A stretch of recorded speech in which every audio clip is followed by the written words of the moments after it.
shadowing us, right behind us, right on the side of us. You could kind of see the thing moving through the woods. All I can remember is flipping the light on, and I see this creature, and I knew in my heart, I knew in my mind, in the whole nine yards, this isn't a man.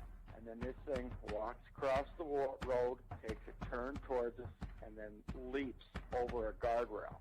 Went to look forward, and there was a big black thing, is all I can call it.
Welcome to Squatch-D TV, exploring the Bigfoot mystery each week with your hosts, veteran researcher, author, and TV personality, the Squatch Detective, Steve Culls, and from the Bigfoot Research Project of Kentucky, Chris Bennett.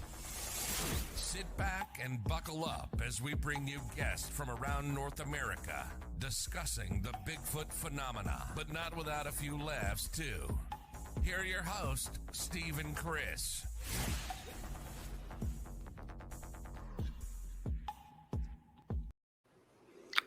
And good evening, cyberspace. Welcome to Squatch-D TV for today's date, May 30th, 2021. I'm your host, your guide, the Squatch Detective Steve Culls, along with my co-host down there, Mr. Chris Bennett. Good to see you, Chris. Good to see you, bud. Here we are again. Yeah. Well, we had our practice start there. Yeah, we had a few glitches tonight. Everything went a little facacto right at the bell. Yeah. But here we are. I want to say happy birthday to my oldest son, Robbie. Happy birthday, buddy. Happy birthday, Robbie. Born on the 30th of May. Very nice. On this case, Memorial Day. Oh, no, actually, I think that's tomorrow, isn't it? Memorial Day is on a Sunday or Monday? Monday. Monday, okay. Memorial Day is Monday. So, well, anyway, Memorial Day weekend, close enough. Yes, and thanks to all our veterans that sacrificed their lives for our country. That's what Memorial Day is about. Absolutely, yeah. And of course, without you guys, would be speaking Russian. Right. Veterans Day is actually the day for currently serving veterans, but we like to thank our currently serving veterans too as well.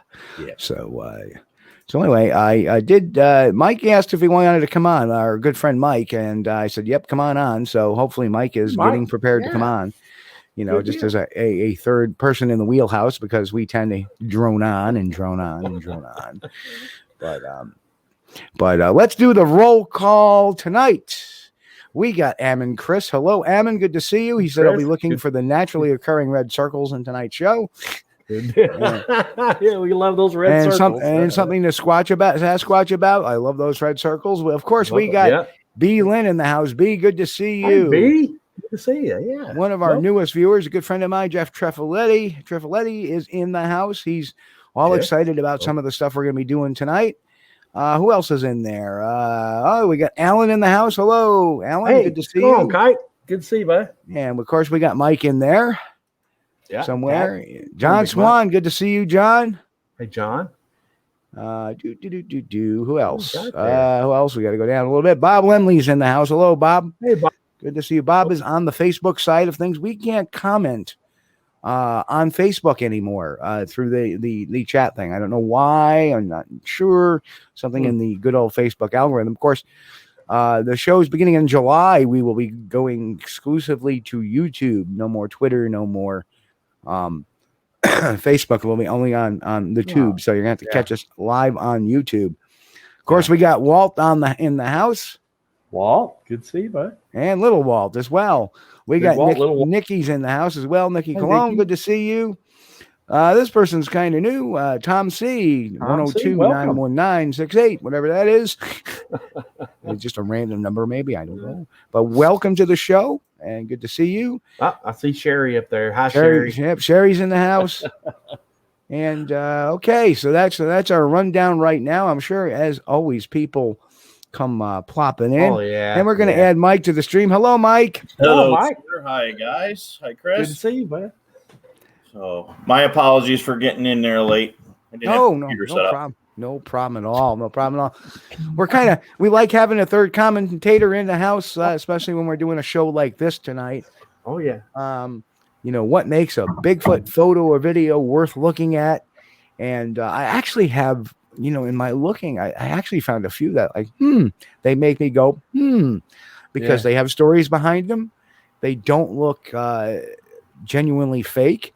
We won't be, well, in one case we may be, but we won't be seeing videos tonight. And my apologies to our friends over at Anchor FM or the folks that listen to iHeartRadio and Spotify and Apple Podcasts and stuff. This is going to be a mainly video show tonight, but I'm sure we'll try to describe as the commentary goes on. I know one of the videos we're showing tonight definitely we'll have some commentary to it so you can understand at least what you're hearing. You may have to hit some websites up to look at the video we're talking about, or just come over to the YouTube channel and give us a watch over here. Yeah, I can always check it out on YouTube later. Absolutely. That'll work. Yep. So, and of course, any of our friends listening on the audio side of things, if they're free on a Sunday night, come on over and visit us at 9 p.m. Eastern, where we, Aaron Mollencat, Aaron popped in. Hey, Aaron. And Brian and Chewy Go Hiking popped in. I was going to say, I love that name. And really a cool, that's Bob again. Hey, Bob. Is that a dog up there? I think, yeah. So that's really cool. But anyway, cool beans. Well, Michael, how are you this week? I am doing good. Can you guys hear me okay? I hear you loud and clear. Sounds good. So, yeah, I'm doing good. I've been working way too much. Hopefully later in the week I'll get in the woods again. But, looking at some projects and, waiting for the drop of the movie on Tuesday. So that's right. It's going to be huge.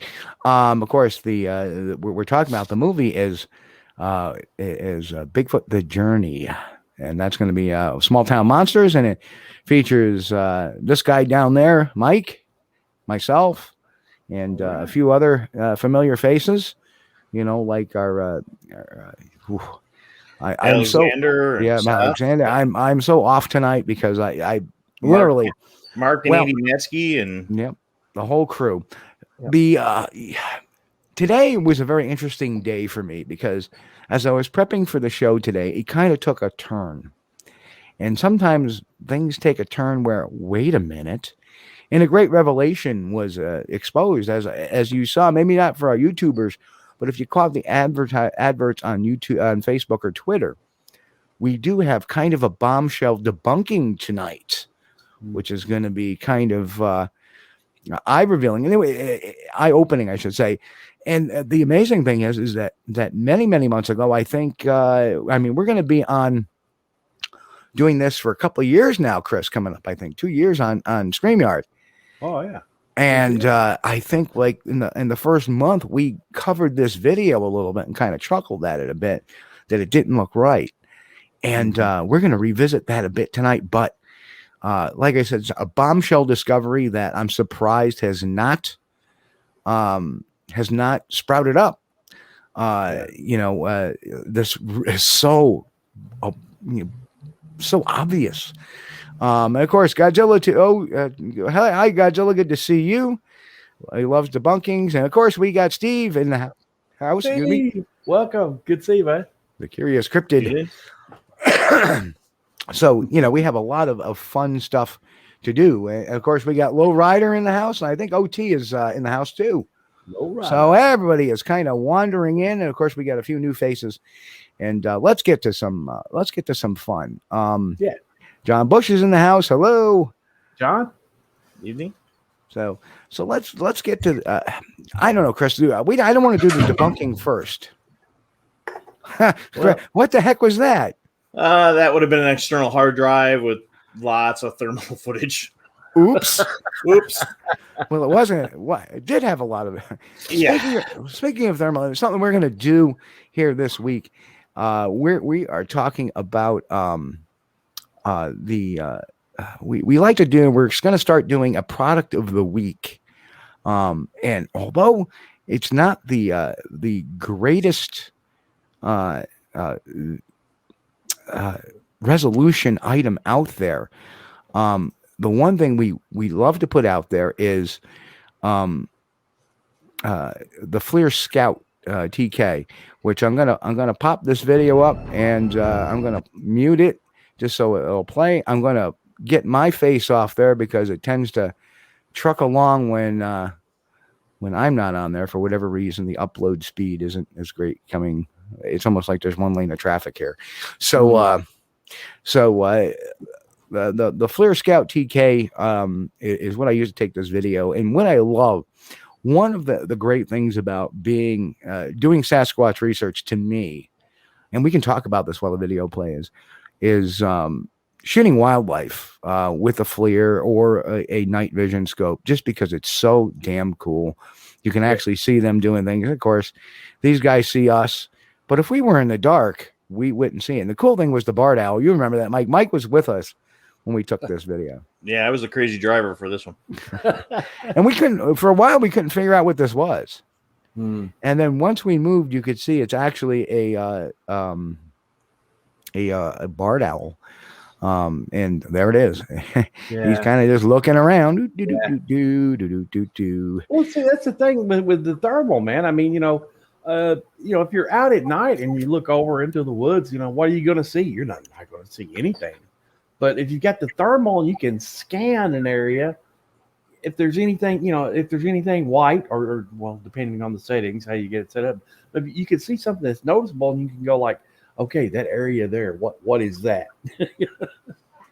Yeah, that white, if you're moving down the roads a lot, it picks up things really, really nice. This is really cool here. It doesn't pop it. Yeah, that's a good deer. And look at the bottom where she was laying down. You can see how her lower area there is white hot. So that thermal is good enough to pick up the difference in the temperature. Sherry says the owl is still a bunny. Yeah. Okay. That's a damn big bunny. Sitting in a tree. Tree climbing bunny. Yeah. That's good. But yeah, it's a lot of fun. It isn't always about the Bigfoot. Yeah, it's kind of disappointing you don't get something cool on it, but it's always fun to FLIR. Just to me, it's relaxing. It's and I'm not much of I'm a tracker, but I'm not a hunter. I don't like killing things, and if I shoot with a camera or a FLIR now.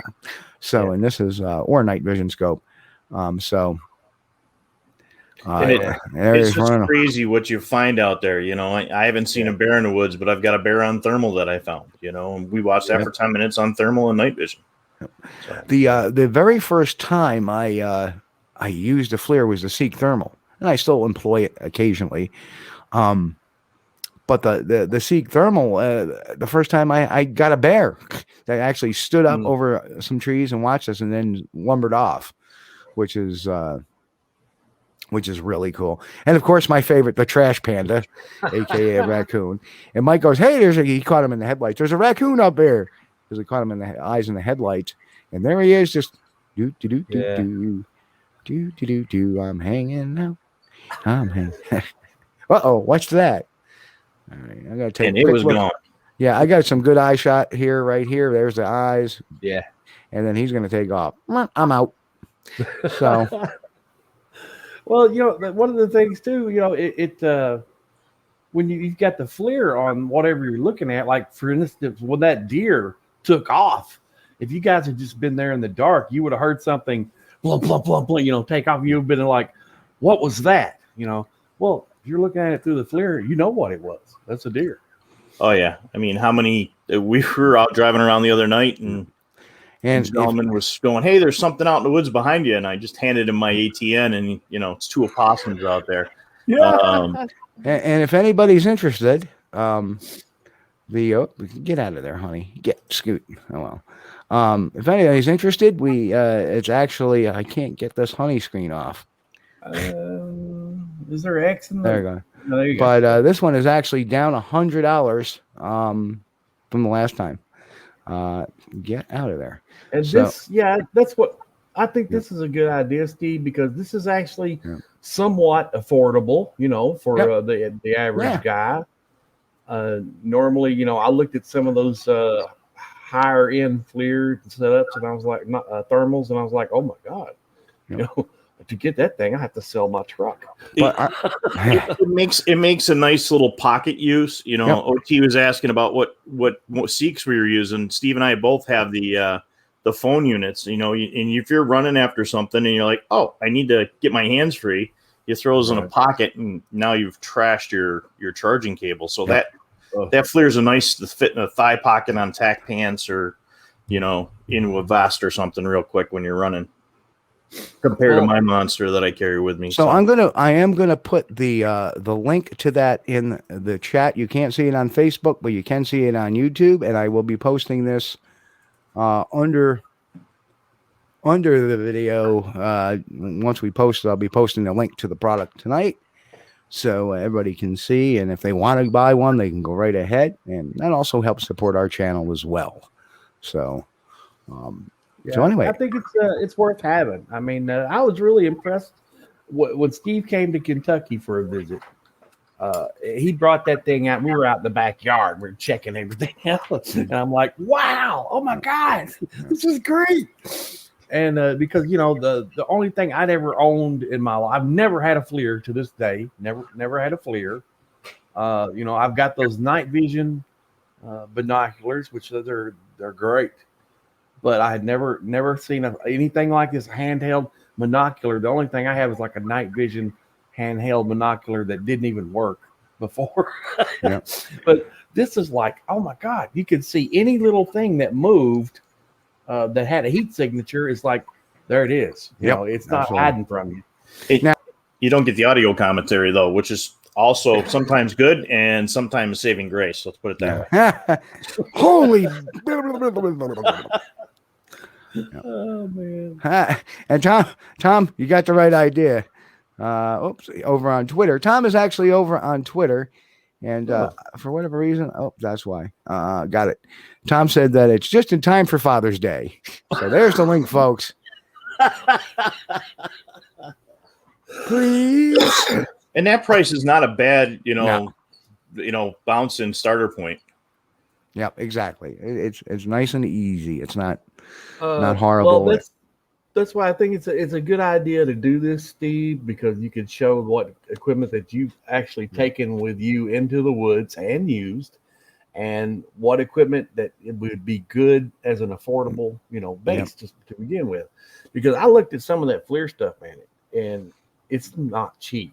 And this is affordable. It's affordable. Curious Cryptid said, well, hang on, let's get down the list here.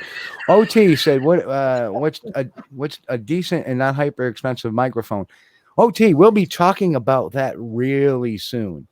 I love Steve's comment down there. But OT, hang on the phone. We will be talking about that in a couple of weeks. You know what? Maybe we'll do the parabolic mic next week, because I got mine for like under $50, and it does the job. You might have to buy a couple of cables to record off of it, but it it does the job. So, but anyway, speaking of FLIR, let's look at the first video du jour, and actually this is very quick. It has the researcher on it. Of course, we do want to put that caveat out that we're using this under fair use. So this is for commentary and all that fun stuff.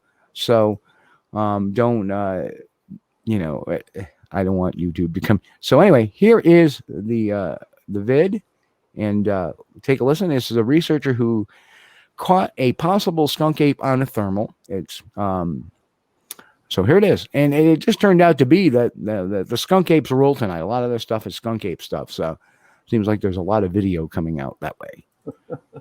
So here it is, and I'm David Lauer with the Apalachicola Skunk Ape Project, and today is October 16th, 2016. Early this morning, approximately 12:13 a.m., I was in my position at one of our habituation tracks. Now you see, this is good because he is explaining himself. Remember we talked about that the Yowie thermal last week, where because of that article we incorrectly identified the recreation, but he does a recreation here. You'll see it's clearly marked. The same tract of land where we recovered tracks no less than 3 weeks ago, we had some amazing activity. Last night I captured on thermal what I believe is to be a Sasquatch. I was here in position. I was gathering things to start a fire right here, and I'm down here and I'm getting my leaves in a pile, and I hear movement behind me. As I hear movement, I grab my FLIR, I turn it on, and I start recording. I stood up, I turned around, and I started panning. See, this is good. The way he's doing it is good.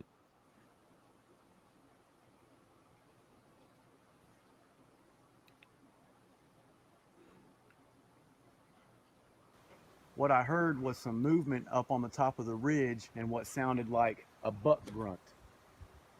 As I was panning from my right to my left, and I captured on FLIR what I believe to be a Sasquatch looking right at me. It looked at me, I filmed it, it turned, and it ran. I then chased it up the hill, this steep embankment here.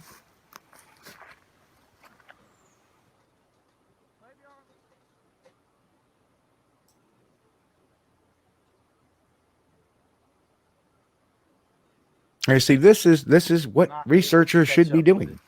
I got to the top of the hill, I ran up into the field where it was at. I lost sight of it. I dropped the FLIR, and I couldn't hear anything. A moment later, I heard more movement. I called the other guys on the team. I said, "Hey, get up here. We've got something up here. I think it's still in the field. Let's go."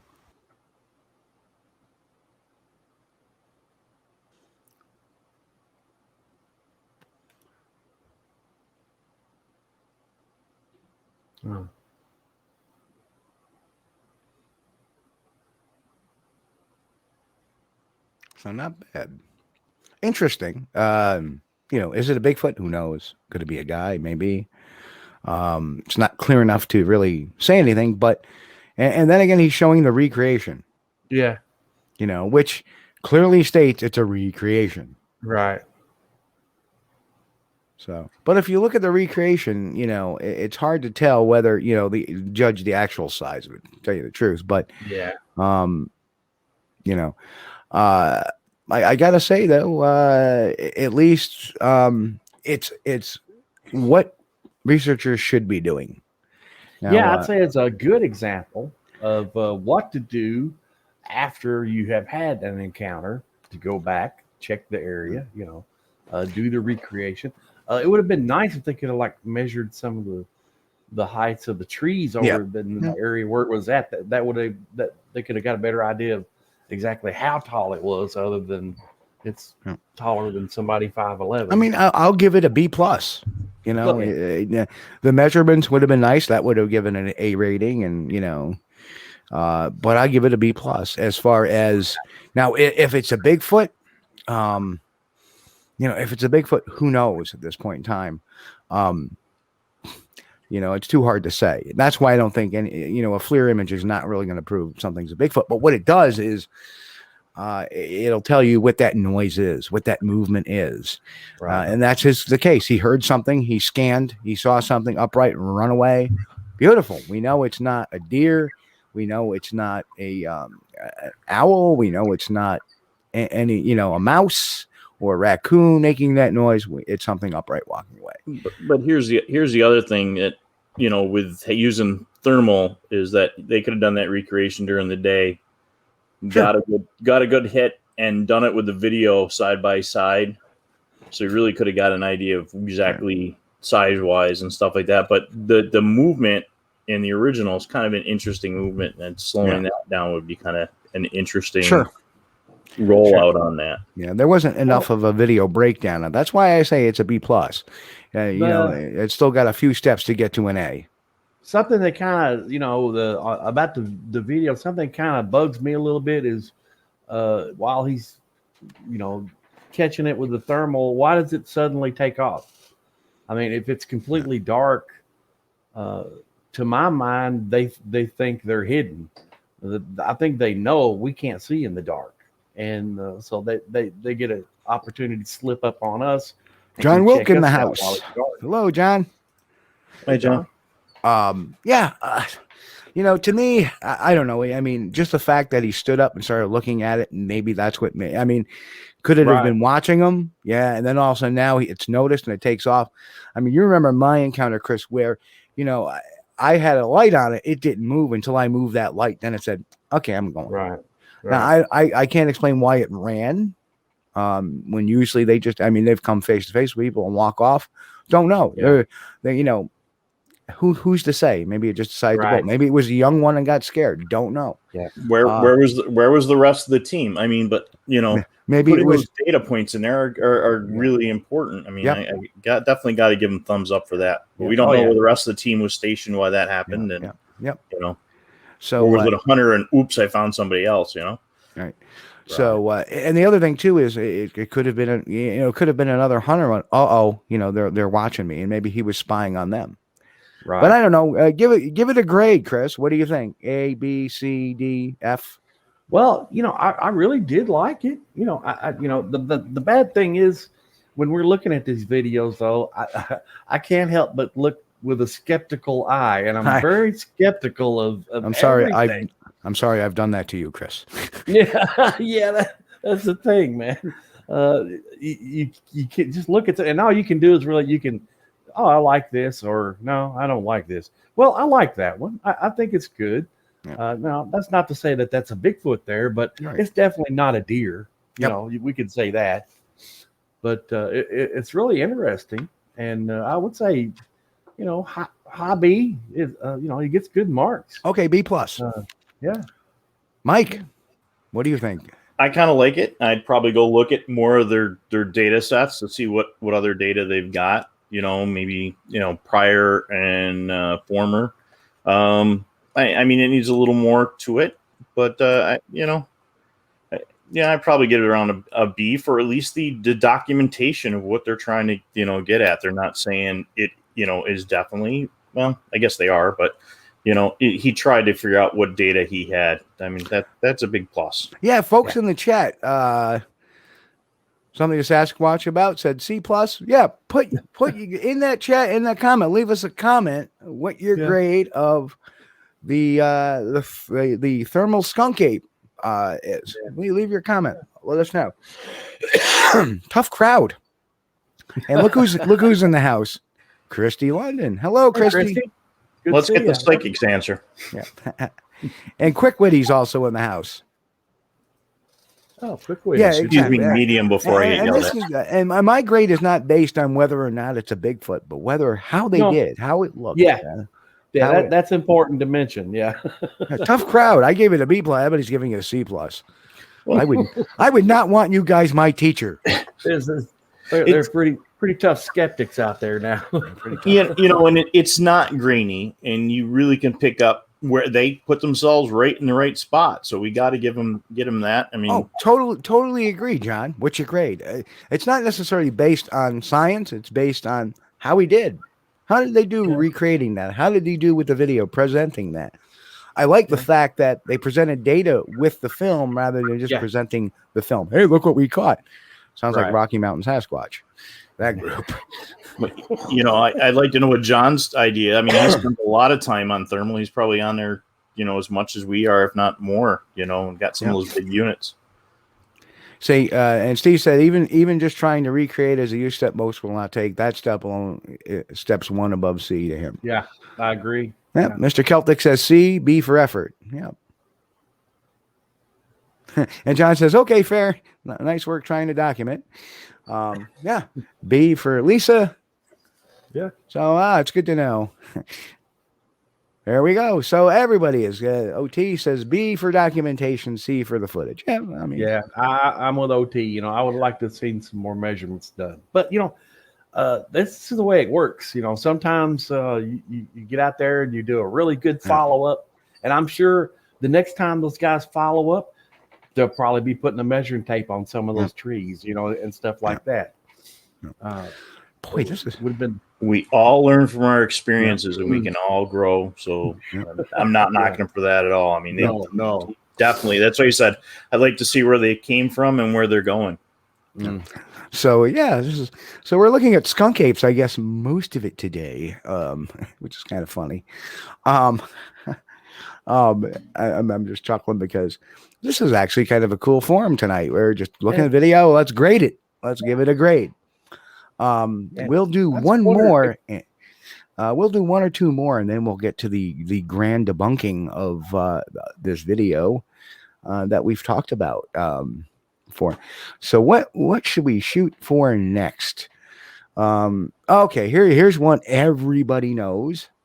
Let's go the Beast of Gum Hill. So let's pop that in there, and of course I'm going to put my fair use warning up here too, saying hey, this is for purposes of criticism, news reporting, teaching, and sometimes parody. None of these, except maybe one is parody, and that's a photo. So let's pop this one up. Here is the Beast of Gum Hill. You guys, when you see this, will know this video. Here it is. Steve, Bob's got a pretty good comment in there. It isn't as easy. It's easier for us to criticize when we're not there. But I agree. We're not trying to rip them at all. I'm educating myself as we're doing this. Not at all. The next time I get out there, I don't want to stumble and. More data is more data. Not everything I do is A work either. I mean, I always shoot for the B's and the A's. Yep. Sometimes we forget things. So here, I don't know. There we go. Oh, hang on. For whatever reason, it's playing on that. Oh, there we go. Oh, hang on. We're having a little issue with this. Hang on a second. Okay, let's try that. Okay, give me 1 second. Here we are. The Beast of Gum Hill. Here we go.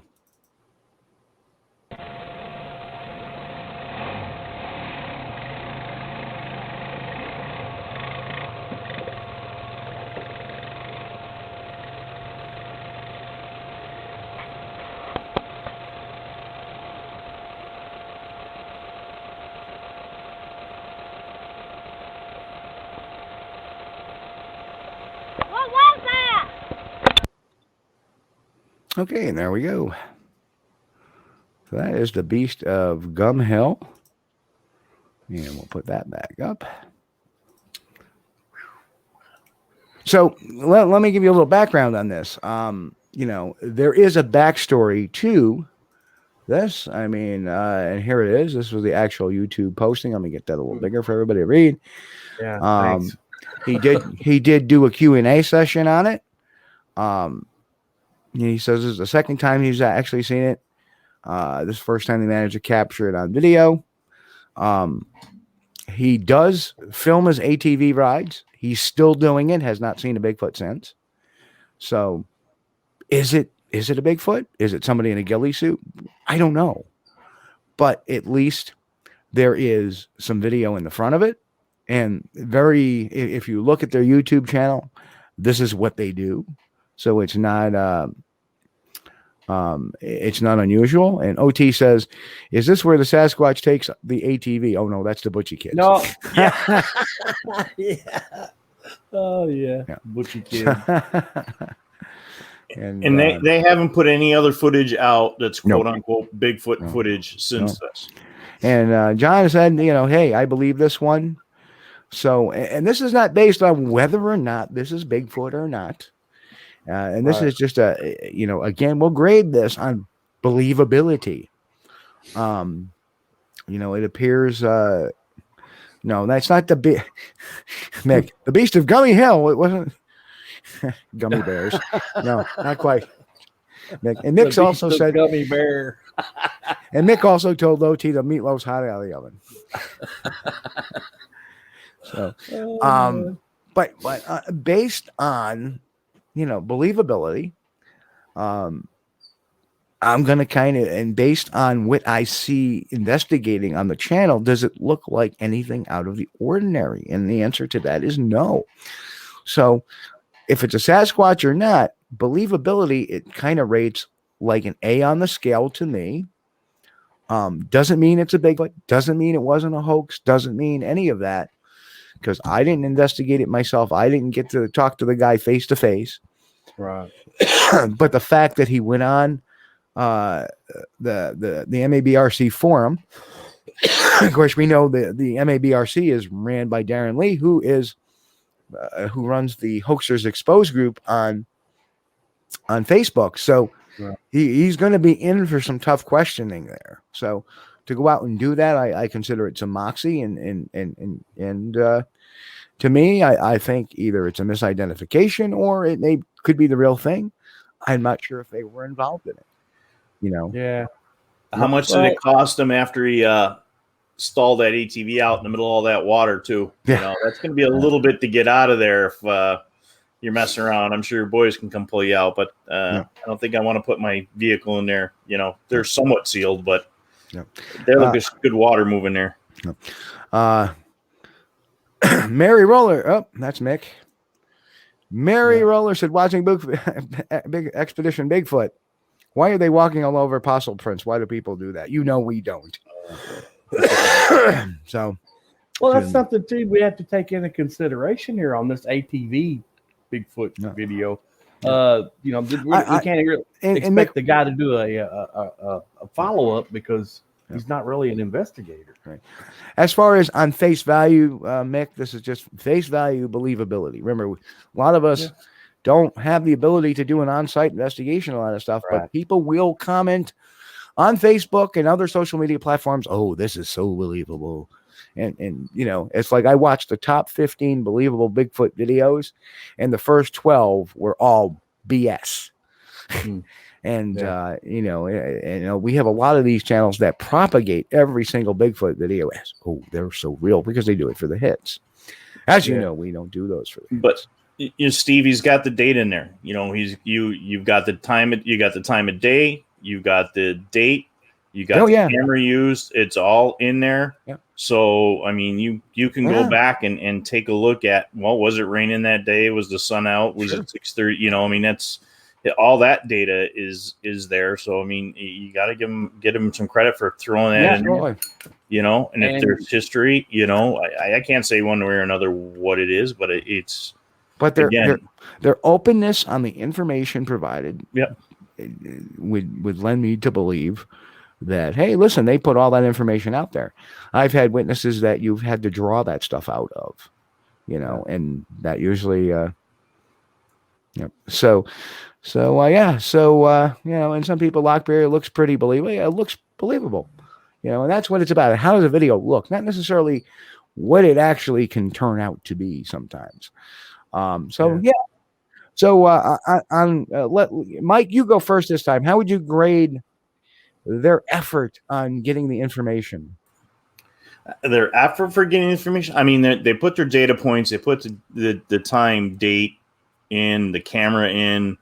That's not what they do. Again, not being able to look at ahead of time what they have prior and after, and they're not running off on the Bigfoot theme with everything.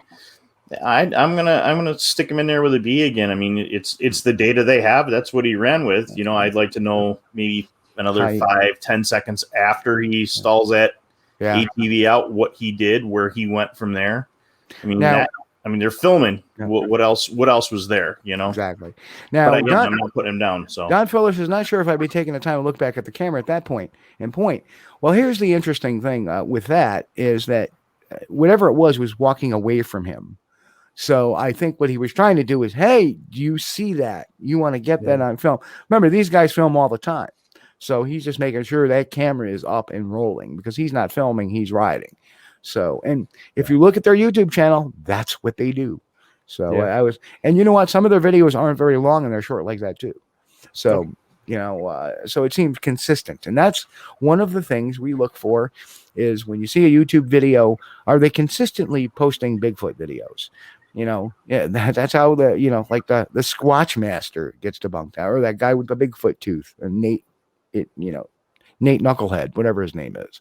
So those things are really, pertinent, or maybe they don't have any videos at all, just that one. And that's a flag in itself. So that's Chris, what's your, since the guy does have a channel and he records riding his ATV, I think that's a plus. It really does. That says a lot for the video. His actions weren't really that odd for seeing something strange out of the ordinary. He stops and, he sees it obviously, and he looks back at the camera like, are you getting this? Because he wants to make sure that that's recorded. I would have liked to see the video go on for another minute or two, after that. Not just like, what was that? That's the end. No. Yeah. Well, what was that? I don't know, but there it goes. Like it's not like dramatic effect. Yeah. I like it, but those are some of the things, Chris, just to counter that. Some of the people, like, okay, the guy stalled out. He saw that. Now the cameraman wants to relay his experience, so he probably shut it off. Oh my God, what was that? Oh, holy crap! What did we just get on camera? My big point is they did get the forward end of it. So yes, yeah. But it's not a dramatic. Oh my God, what did I just see? It's just like, did you get that? Yeah, what was that? Seeing that car wreck, did I actually see what I saw in front of me? Yep, exactly. So that part, of the video, I could say I like it. But now, when I look at it with a skeptical view, I mean, I can't say if that was a Sasquatch or not, but to me, it sort of looks a whole lot like a ghillie suit. But now, that's just my opinion, and that doesn't have anything to do with the video itself, the quality. I'd say, as far as a believability, I'd say it ranks up there with a low A, because these guys are not researchers, that I know of. I mean, they certainly hadn't put out any Bigfoot videos. Yeah, what are they going to do? Measure tracks, look for tracks? They're not Bigfoot researchers. Right. Like, what do we see? They don't. Some people don't have that forethought, or forensically to have that thought to let me go out there. And Mary has a quick question. The name of the video is the Beast of Gum Hill. Beast of Gum, Gum Hill. So I'm left with the impression that these folks actually saw something that they believe they saw, and which we don't know if they were being hoaxed or not. But I think if they were being hoaxed, I don't think they were in on it. And Nick, I got to say this: everything warrants an investigation. Everything. Everything. So I don't disagree with you there. Bob Lemley also says you have to remember when you see something like that, you get excited and you're not thinking straight. So that's true, Bob. Yeah. That is true. Very true. And if I saw a guy pop up in the middle of my trail while I'm riding in a ghillie suit, it's going to get me to stop too and go, where did I go? And am I in somebody's property I shouldn't have been at? Yeah. Right. Yeah, exactly. The time of the year that was filmed, if spring turkey, if you could do like a cross reference to that date, what hunting seasons were open or not, that may help a little bit. See, I threw everybody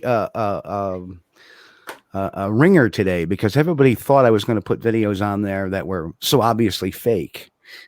And I'm putting on videos that make you go, just a little bit, where, and then of course we have this one that has made the rounds that so many people believe, and Chris knows what's coming. Mike does not. But I was going to do this nice little PowerPoint presentation, but I got working on this today that it wanted me to make a separate video on that, which you guys are going to see it here first. And it's kind of and it's totally finished form. I got to add some music to it, but you're going to see this video. And Chris, when you saw this video, did it make you go, "Oh my God"? Yeah, it did. It did. And we want to remind all our podcast listeners, you definitely want to go to the YouTube channel to watch this part of the show, because you're going to see the video of the footage we're talking about.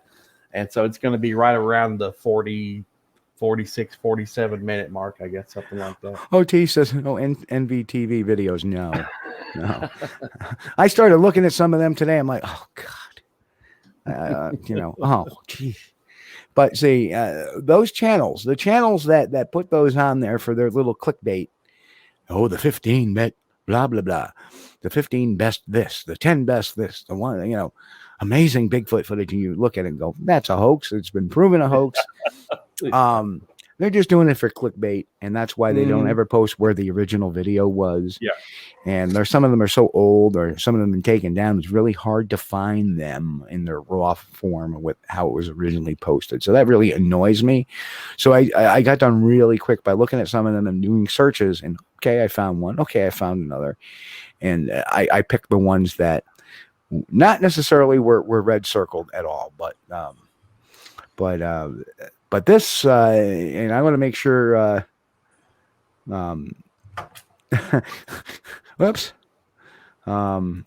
Nick says, if it was a Todd Standing or Mike Patterson clip, I wouldn't waste my time, or a Jeff Patterson clip for that matter too. Jeff Patterson is the Squatch Master. Mike Patterson is Sasquatch Ontario. Roger Patterson is the Patterson Gimlin film. Let's get all the Pattersons straight here. So,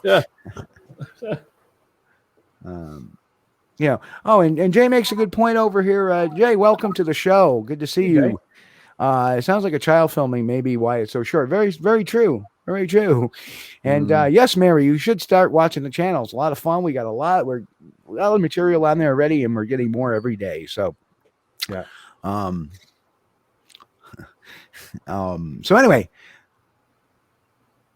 Yep. And Jeff says, I feel there's a level of unbelievability. That's just me. I want it to be real. But so, and myself, I give that an A on believability too. Again, everything warrants investigation. That can change. That would be something you see when I give something an A, a B, an A, a C. Those are the kind of things that if I could get my butt out into the field to research those particular things, I would. Yeah. When you're looking at the D's and F's, no, those are the ones that really don't warrant much of an investigation because they're so, obviously, BS. So that's the reason why, you gotta judge these videos on believability. And of course, we got to look at the story behind them. We got to look at how it was filmed, stuff like that.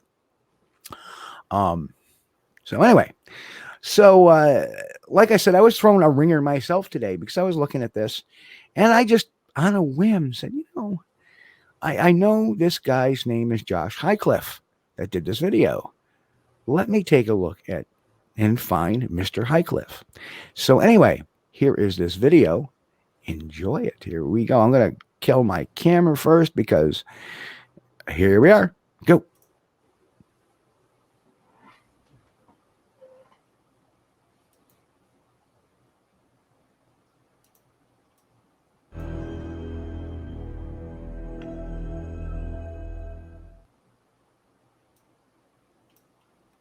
I don't know why it's stopping.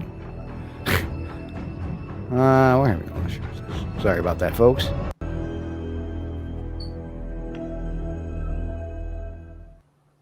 Hey, folks, we're going to be looking at the world's greatest Bigfoot sighting, or the alleged one, as it was posted in 2019.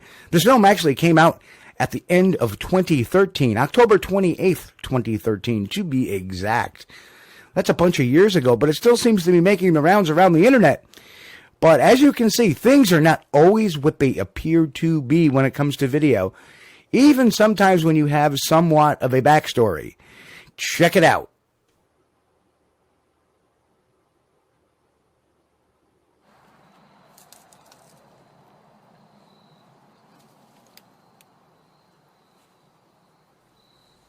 Okay, so problem number one with this film is you don't actually see him sneaking up to the Bigfoot. You see him take a couple of steps. Of course, the Bigfoot's completely oblivious. He's also oblivious to him going, "Oh my God, what's this? Bleep, bleep, bleep. Of course, you know, the Bigfoot in the film doesn't even hear that. Problem number two. But let's go back to problem number one. Well, why don't we see this? I mean, you see something off in the distance, you're going to start recording right away, and you're going to kind of wander in. No, this doesn't start until center frame. Why is that? I'll tell you why. It's going to be very clear. Then the other thing that really is wrong with this video is, you know, he's sitting there filming it for, 2 minutes and some odd seconds. And all of a sudden, then he decides he's going to run away. Kind of sounds like the Bigfoot Peeper story where the guy allegedly videotaped this thing for 8 minutes. And, of course, the film got destroyed in the fire, lest some of these few pictures that he was posting around. But, he claimed to have been videoing this thing for 8 minutes. And then all of a sudden he put his camera down and then he grabbed his gun. Well, why? There was no reason why.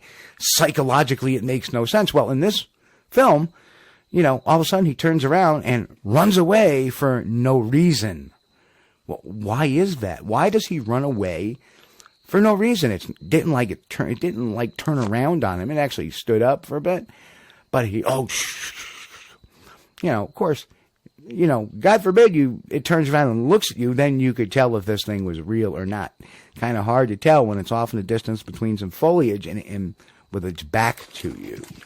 So that's a big, big issue I have. Of course, why did he run away? It's basically to end the film, give it a nice little 2 minute, over 2 minute little clip.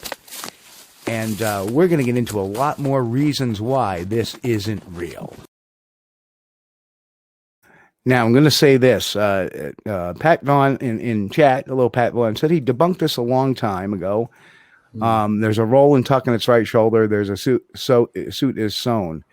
Well, I agree with that 1,000%, but that in of itself will not debunk the film, because there'll be people that'll say, if anything is based on sight without any kind of evidence, then it becomes an opinion, because people, you can't prove it. But watch this. So the question is, who is this Josh Highcliffe?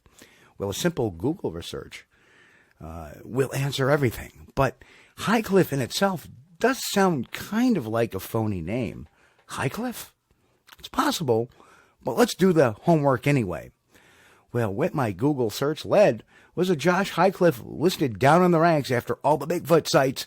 There was an Internet Movie Database entry for him, but not as an actor, as a character. A character in a show called The Beasts of the Bayou, and it was produced in late 2013, aired in 2014, and it was at the time when Discovery Channel was doing a lot of those fake-umentaries, the Megalodon, the Capture of Bigfoot, the Mermaids program. And this show mimicked a lot like Mountain Monsters, except for it was these three guys from the bayou investigating these sightings in the swamps of Louisiana, not Mississippi. So anyhow, we look at the video, and lo and behold, here is Josh Highcliffe showing his video to the three main characters who are portraying themselves in the program. However, Josh Highcliffe is being portrayed by an actor by the name of Richard Louis Bosworth, right here. And his face is covered up because, as the show wanted to say, Josh Highcliffe doesn't want his face shown. As it turns out, Bosworth is actually a legit actor. So there's big problems here, folks. This video is beginning to look like it was made for the Beasts of the Bayou, part of a very fake TV series. Okay, to drive this home even more, his YouTube page was created October 28th, 2013, the same day the video was dropped. His Facebook page was created October 28th, 2013, the same day the video was dropped. And guess what? He made a post on Cryptomundo's site as well, October 28th, 2013 as well. Seems like to me that this is probably a video campaign to make it go viral before the TV series. So to me, this is all nothing but fakery. We have a YouTube channel created same day. We have a Facebook page created the same day. And the interesting thing is, nothing has been added to the YouTube page since.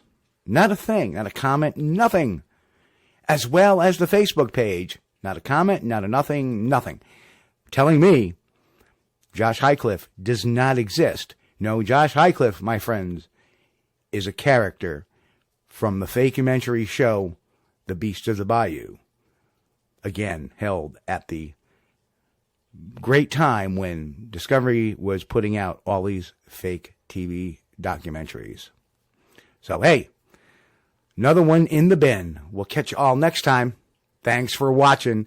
And please remember to like, share, and subscribe to our YouTube channel. We love you all. Catch you all in a bit. And there you have it. The nails in the coffin. That's it. Yeah. And that's why you're the Squatch detective. Well, you know, it's kind of funny. Every witness they had on the show, because there was 3 episodes, and I perused them all. And every episode, the witness was an actor. It was not anybody real. It was an actor. So that pretty much locks that one up. Yeah. There's no beating around the bush now with that one. Like, well, you know, and that's why trying to call a video sometimes on the premise of this or that, like we had called that hole in the suit a couple of years ago when we did the show originally. Like, yeah, it looks like there's a rip in the seam. Yeah. Right. Remember that? Perfect. Yeah. Yeah. Right. But, you know, and people went, what do you mean? You know, and it's true. Right. You really can't debunk something without evidence. And there is your evidence right there that this, you know. Well, a few years ago, we gave her our opinion that this was fake. And as it turns out, well, there it is. There it is. So, but yeah, mix it. It's worthy of and I agree, it is a worthy of put that in the Hall of Shame. And because of the misinformation that gets pumped around. I mean, you think about it. It was 2019 when the video made another appearance. Oh, the biggest, you know, video. So, and hey, I'm giving them a B though, at least for the creative content. I mean, you know, the quick grips. If you're not looking around or not doing your research, it might catch you for a good few minutes. You know, so. Yeah, there's just better than some of the other fake suits that are out there. So he goes, how can you tell the Discovery documentary is fake? It is on the Discovery Network. Well, yeah, there was a lot more to this too. You know, like if you look at the, I'm going to pop up this thing real quick. If it does it or not, we may be going to that black screen again. Yeah, it's not. And there's all the pictures again.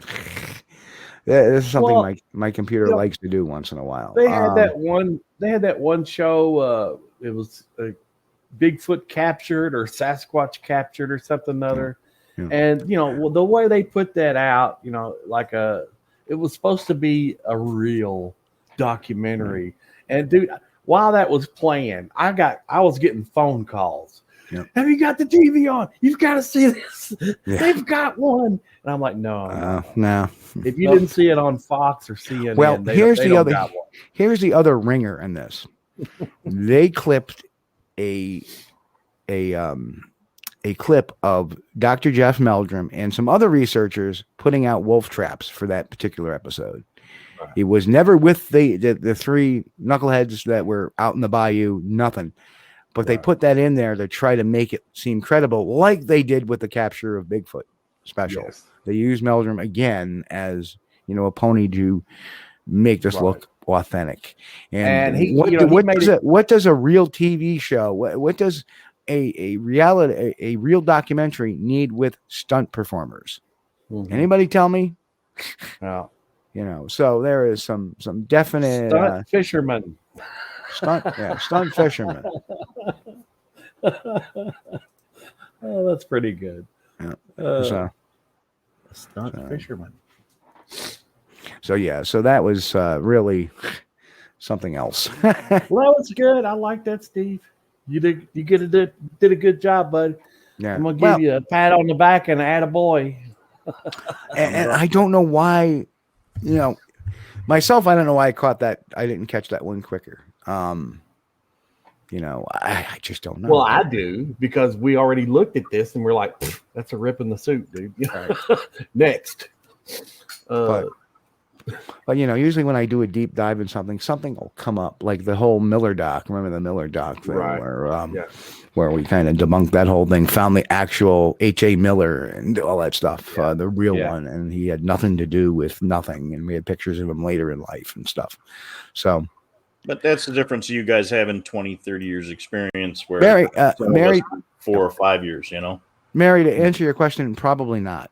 They take stock footage, just like with the Shatner series, when they did the Bigfoot episode, they actually had video of me in it. I didn't know they were going to show that.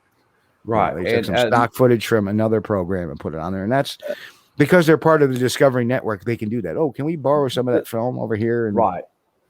See, that has been done. Dr. Meldrum came out and told about that back when that happened. He's like, look, they shot some footage. I didn't know it was going to be used for this. And unfortunately, that ends up being the case a lot of the time. Yep. If you do some footage for a company or the channel, they got the rights to use that how they see fit. Yep.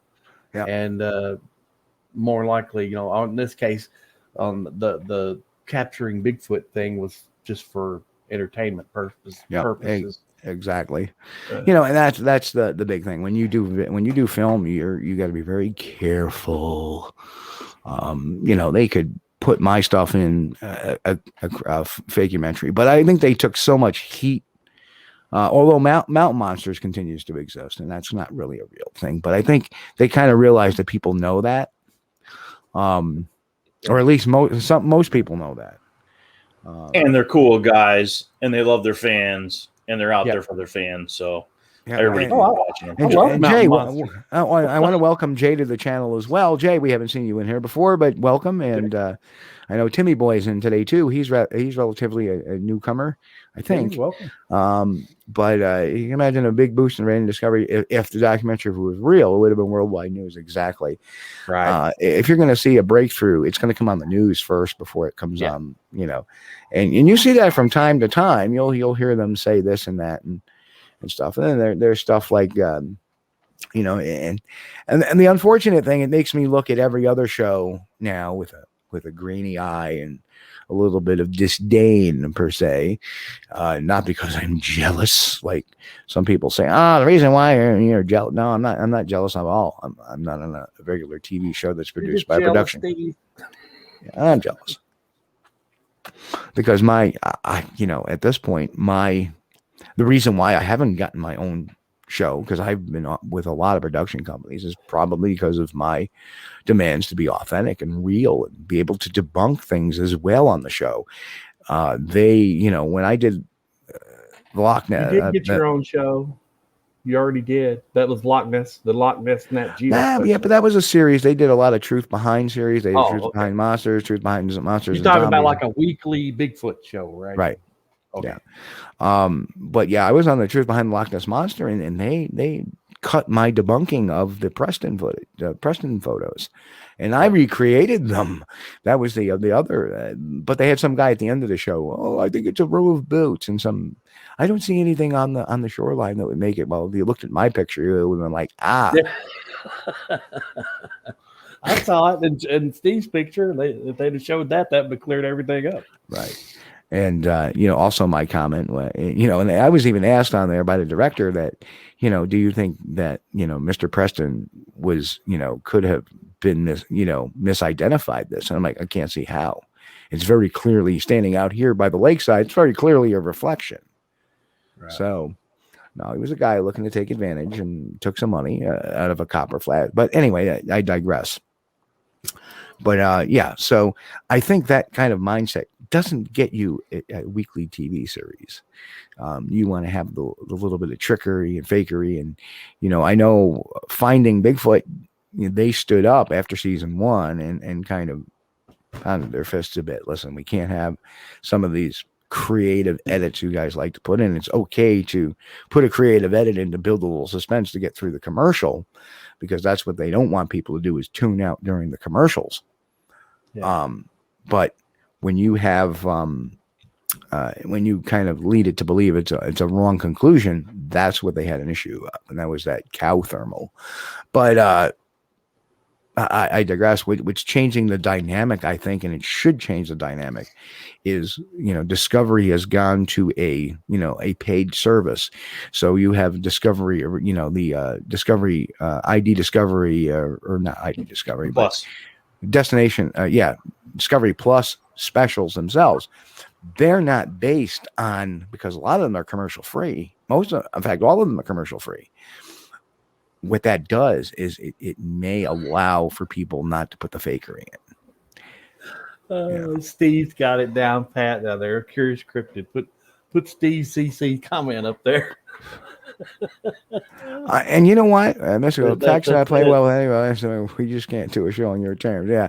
Exactly. Yeah. And the sad thing is that the public wants the truth, and they don't realize that. They think they want all this excitement. No, they want the truth. And I think one of the big bones of contention is look at The Hunt for the Skinwalker, or the Secret of the Skinwalker Ranch. By all means, not an exciting show at all, but it's capturing an audience. Looking at some of the, oh wow, we caught this data point. I binge watched it the other day. Yeah. I've been watching Oak Island for all these years, and there are some great archaeological finds, but that's not what they're showing. It's all it's like stuff. Oh, we have a great find, and it's going to be another friggin'. Oh, look at this nail. Oh, look at what it means. I've gotten too frustrated to watch The Curse of Oak Island. Well, that's the thing. They keep on, and I was watching that for the longest time, Mike. I was right there with you, man. I'm sorry, Timmy boy. We love you. You just don't talk a lot.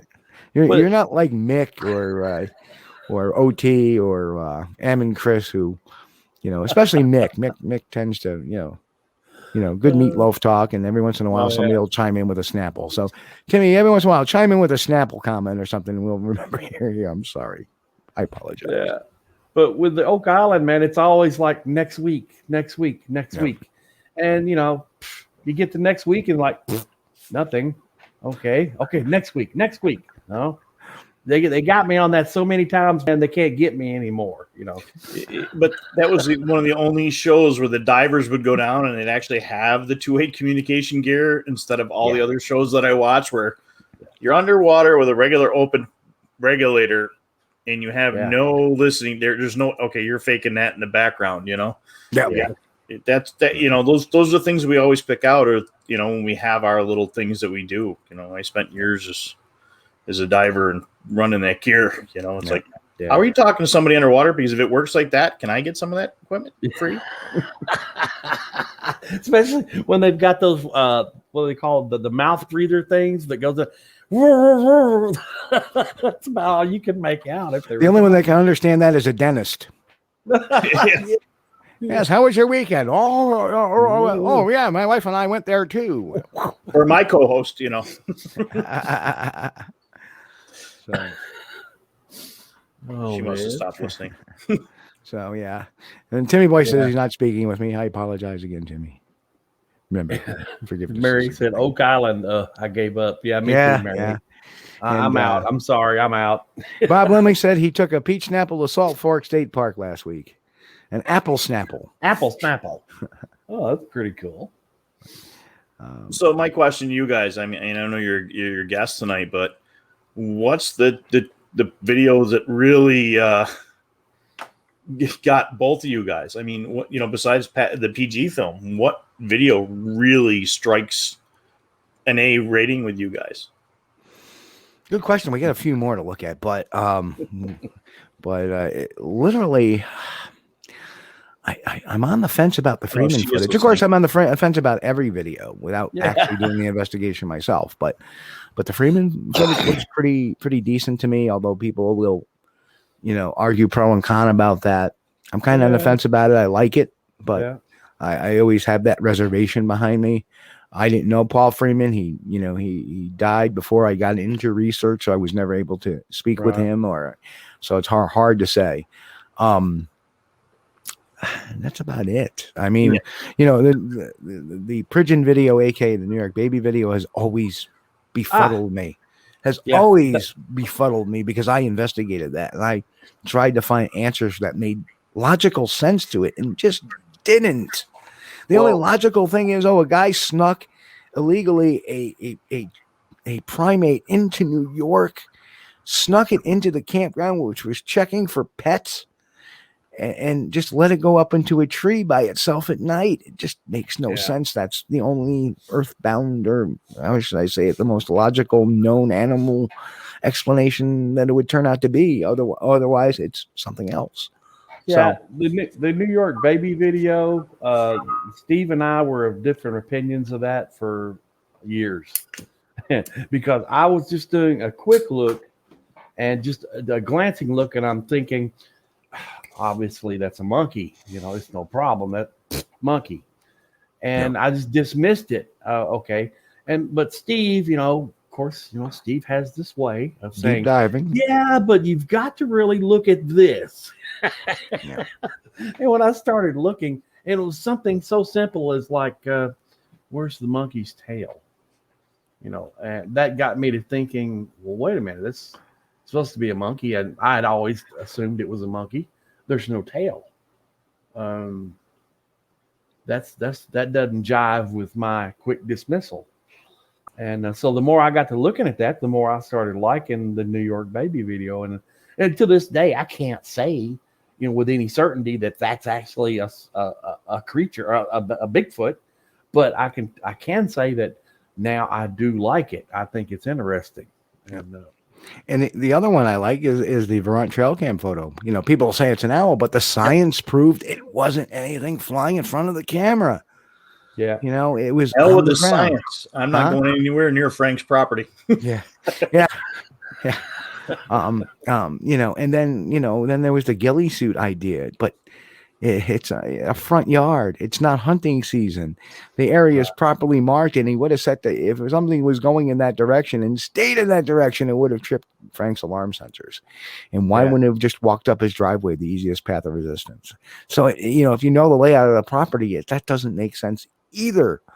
Yeah. But the fact that he had Bigfoot sightings a quarter mile from his house the year previous, and then a couple of years later there's been multiple sightings about 5 miles from his house. Yeah, that kind of again. There was another one I tried to logically explain but could not. And you took me there like one of our second outings or something like that. And I got to go to the property and got to meet Frank, and I would not see somebody trying to fake something on that man's property. Yep. If he didn't get you, I think his wife would, and you're not getting past him. So and that's the thing too. If somebody was going to try to hoax Frank, you'd have to think, well, they've got to know exactly where he put his video camera, and things like that nature. Exactly. And it's highly unlikely that anybody was trying to hoax him, or that anybody hoaxed him. So that to me, the ones it's really hard to say the other videos, but I know what I've investigated, and I've investigated a lot. I'm like, no. Oh, and that's what you end up getting. Just, I don't know. How about you, Chris? What other stuff tickles your fancy? Well, And I think we've about covered all the ones that I really liked. And even, there's some photos out there too, which are interesting. But man, I'm sorry, I'm really skeptical of about everything. And the only thing I could do really is I compare with what I'm seeing to what I have seen. And if it jives, I'm like, hey, this might fit. And if it don't fit, I'm like, sorry, man. If that is one, it's different from anything I saw. Right. Yep. How about you, Mike? Look at some of my own stuff, and I'm going, well, this really. I mean, I know what it was, but I look at it and I say, well, this is crap, man. I know it. Well, I don't have the walk up that you guys have had, to your personal encounter experiences. I've been with you, Steve, with a possible daylight sighting. I've been with 2 other people with runoffs and everything else. But, looking at the Vermont stuff, looking at the baby video, I mean, it's definitely, I spent my teenage years as a volunteer at a local zoo and spent a lot of time in a primate house every weekend for quite a few years. I watched the gibbons. I watched the chimps. I watched the monkeys. I watched the orangutans move around. I mean, that is a primate of some sort.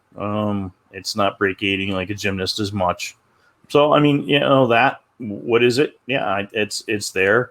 You kind of look at some of this stuff, and why does it always seem the ones that are quote-unquote hoaxed or something like that are usually traveling right to left on the film, and the ones we all think are pretty good are going left to right, So, yep. I don't know. I mean, I like the PG film. But I keep looking. I had somebody send me some stuff the other day, and it's up, and it's some interesting stuff. There's some stuff that Ryan's put out from down in Chautauqua County that a couple of people have gone through and broke down that, who knows? So now, Tom over on Twitter asked, was the Russian boys debunked? And I don't know which particular video that is, the one in the snow, where they're driving in the snow and there's one that crosses in front of their car. They had a dash cam, or the one where the one was running alongside in the field where there was I think a couple of guys and a girl in the car.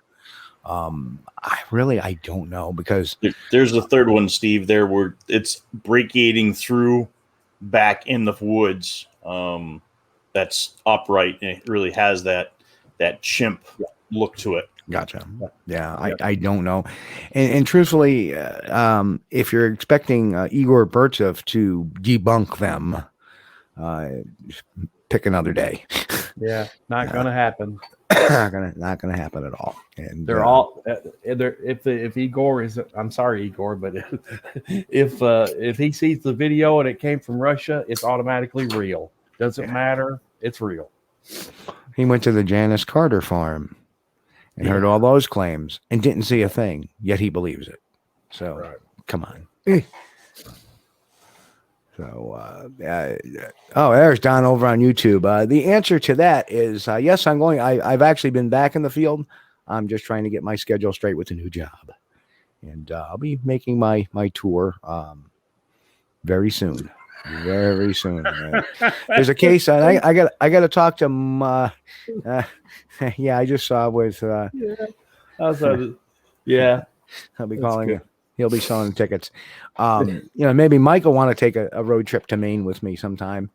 Because we may have a habituation going on.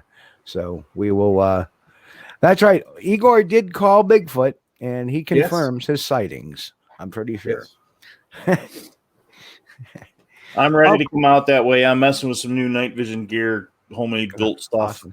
So that's right, Don. If I come out there, most likely I'll be traveling with that guy down there on the bottom. He'll be probably coming out. We'll have to probably take a couple of legs coming the day before because it's going to be a drive. Where are we going? Maine. Oh, I'm ready to go to Maine. Yep. The moose. Maybe I can finally see the moose. I drove through New Hampshire and Vermont last weekend coming back from Boston after an investigation and saw a lot of moose signs. But no moose. No moose. I want to see him too, Mike. I really do. I'd like to see one. I'm going back to the Dax this weekend, so hopefully. So let's pop a couple of more. This one is going to be a quick one, so let me file this one in here. This video was originally, let me just pop this over, was originally sent to the late Tim Fasano. And it's a boat skunk ape video, which, well, I'll let everybody watch it. I'm going to give my grade. I'm not.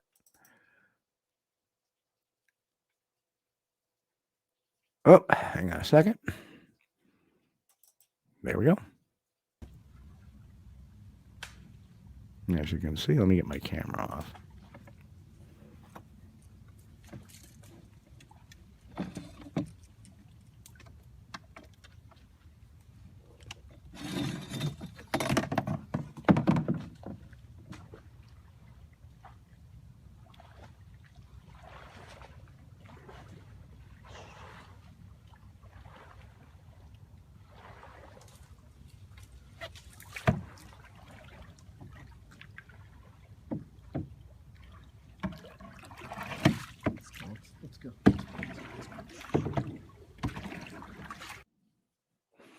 And that's the extent of that video. So I don't know. I don't know what to think of that one. I'd like to point something out, Steve. Sure. Right ahead. You see, if you look at the water, okay, you see imagine a path from where the boat is at over to where the suspected Bigfoot is. Mm-hmm. You see how clear that water is there? I mean, not clear like you can see through it, but there's no stuff floating on top. Right. Okay. Right, we have a path. So what it looks like to me is the boat has already been over there and came back out this way, and all the crap is over to one side or the other. Very well could be. Very well could be. What I like about this video is it's nothing. It's very hard to discern what it is, and one would think that if you're going to hoax a video, you would make it more a little more, give it a little more pop, because if you're looking on the side there to the left, there seems to be a lot of clearing as well, and so it's too hard to tell. I think really, we can think that maybe there was a path over there by a boat, but it's too hard to tell, and that's why I like it, because it's too hard to tell. Hoax videos always have that $1 million moment to them, and this one really doesn't, and that's why I thought this has a little more merit than some of the other ones, because it doesn't have that $1 million moment. It's blobbish. You see something upright moving off. But and Steve, that's supposed to be coming in from Central Florida, right? Close to Tampa, if I remember correctly. I believe so. Well, I don't know. That's where Tim was located, but this came from somebody. He didn't really say where. Okay. So I'm not sure. I got a chance to spend some time down there the last couple of years with a couple of different guides, and kayaking into some areas. And the one area we went into, they do have a macaque issue that they've been released, and you don't want to get bit by one of them because they have a communicable disease. But where we were in, you could actually hear them moving around at night, and it's the locals. I mean, that's a little big for macaque, but I always found this one is kind of interesting just because I've spent some time down there with some of the folks I know from Naked and Afraid and getting into some of the bayous. And I spent last March out with some guys. Yep. Well, there's a problem with videos that come out of Florida, though. There are several wildlife sanctuaries that are they rehabilitate or take care of chimps that have been, spent their lives in doing medical research. And so there's a lot of areas in Florida where you can go, and of course they'll be fenced off, where the chimps can't escape, obviously. Right. But for somebody that was just a wee bit dishonest, they could go into one of those areas and film some of those chimps, messing around out there in their little wooded area, and they could say, "Hey, look what I got." I hear what you're saying there. That's one thing that kind of I'm wary of when something comes out of Florida. Yep. And some of our newer folks are saying, boy, it's really strange to be in here and actually agree 100% with the chat. That's our audience. We're on the ground. We're not, dude. We got the greatest audience that ever was. Our listeners are sharp. Very sharp. We appreciate it. And if you like what you're seeing, please give it a thumbs up on YouTube. We appreciate every little click and share. And when it comes out on the Facebook page or whatever, feel free to share it. Share it with folks, because we preach common sense. We don't preach, wild theory. We do talk some theory, but not wild theory. Like nothing should be 2 steps above. Like a Bigfoot has translucent hair. Stuff like that. Also, that was shown on Tim Fasano's channel too, wasn't it? Yeah. Yes. A few weeks ago, we got Quick Witty mentioned how about the Cincinnati sightings. Yeah, a few weeks ago we had actually had David Wickham on and talking about. He actually went out there and investigated a bit. So very interesting stuff. Yeah. It was interesting too, I think I had it in Stew in Alaska. I hope you're not talking about a chimp.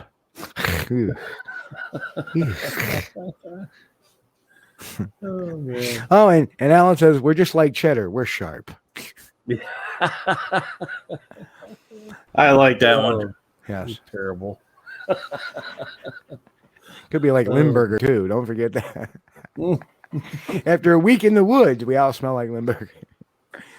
But sometimes something comes out like news coverage and stuff, like the thing that happened, the incident in Cincinnati, on the outskirts of Cincinnati, and that makes you think this could be something. This is interesting. Anything is possible.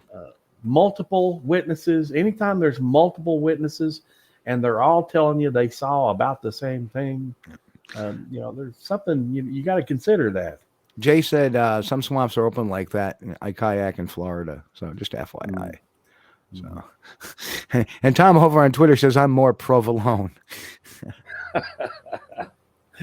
Well, I saw one. I appreciate Squatch-D TV sending Steve and Chris a freshly cooked meatloaf.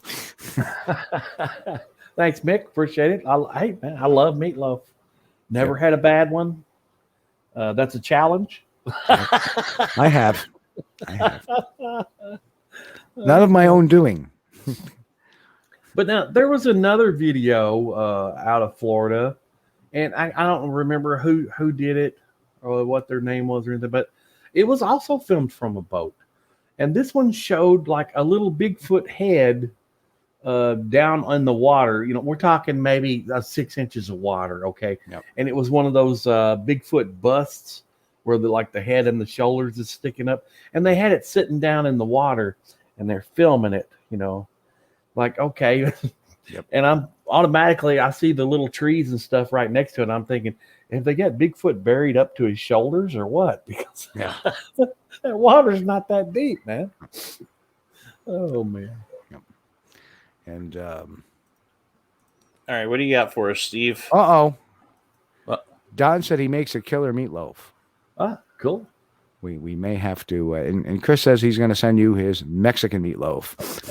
That sounds. Okay, I'll try it. That sounds kind of good. A little bit of garlic. Garlic is the secret to meatloaf.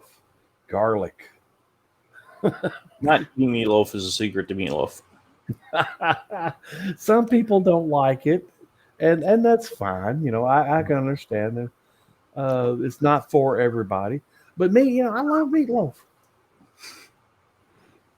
It's probably why I got so clogged up eating all that fatty stuff,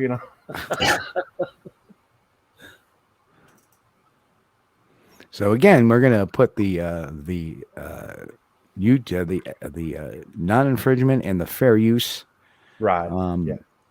disclaimer up, because we are looking at some video, but we are using it under fair use for purposes of criticism, news reporting, teaching, and parody. Well, we're not so much parody tonight. So, okay, so we have one more video in the queue. So let's get that popped up here. And this one is going to be the Mayaka skunk ape video, not the Myakka photo, the Myakka skunk ape video. So take a look.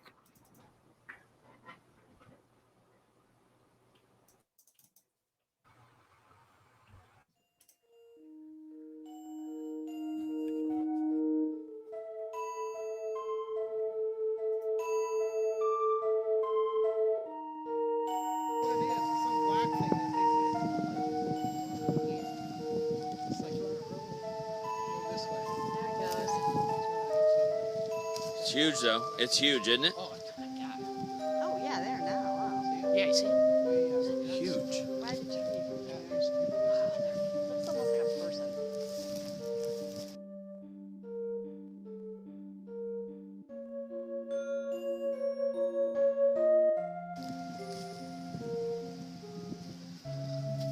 Well, if it is, I don't know what they're doing out there.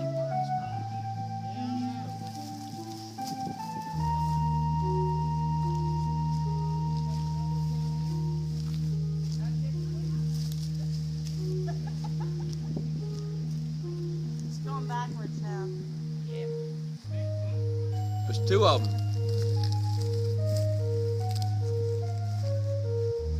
Think it's orangutan? That's what those pictures were of a while ago.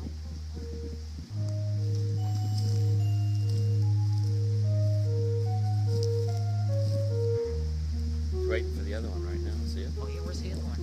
I don't see the one.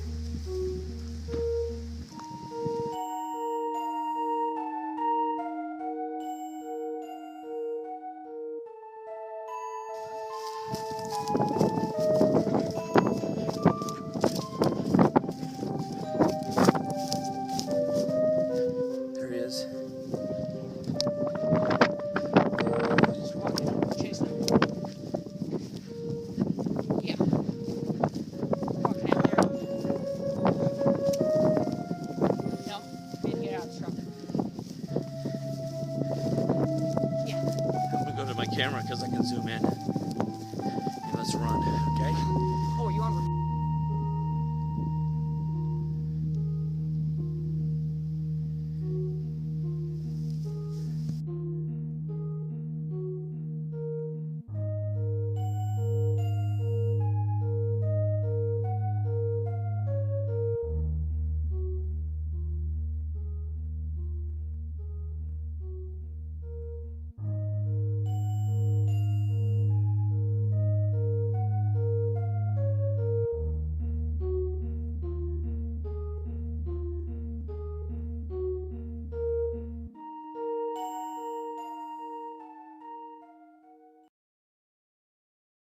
No night would be incomplete without some circles. But, well, it does look like something authentic happened there. It does look like something definitely got people interested in pulling over to look. So I not sure what this one is. Could it be a misidentification? About that whole video, where are the photos that lady was taking that had the camera with the lens this long on it? Where are those photos at? Yeah. That's the ones I want to see. Yeah, well, exactly. I find that very, very strange. So, no, I don't know. I can't answer that question. But this one probably is a D. Doesn't mean I wouldn't go out and still investigate it, or wouldn't investigate it. I would go out there and look around for tracks or something. Do I think that it could be authentic? Certainly could. Looks like it could be authentic. But the definition and the distance just isn't enough. Yeah. But, and Chris, you've been there. Yeah. I'm sure that thing was a lot closer when they first pulled over. Yeah. So as far as the whole deal, okay, it's very believable, and I do like it. I really do. As far as the photo quality and the video quality, no, you can't tell you don't know if that's a skunk ape or a guy in a suit or a bear or anything. But now, as far as hey, they said a lot of people were stopping. Sure enough, okay, a lot of people were stopping. A lot of people were making photos and videos of that area. Sure enough, okay, they got them documented doing it. Then they documented the one lady with the camera with the zoom lens, which is like, oh my God, she probably paid that's about $1,000 lens. So I would love to see some photos from that. Right. And you would think if they were good, we would see them somewhere.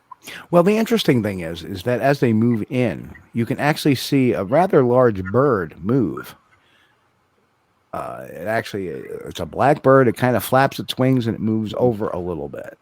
But it's not in the vicinity where this is. I got to look at this on the big screen, and you can make out something walking a little further in and away, but very difficult. I did see some behavior that I really liked.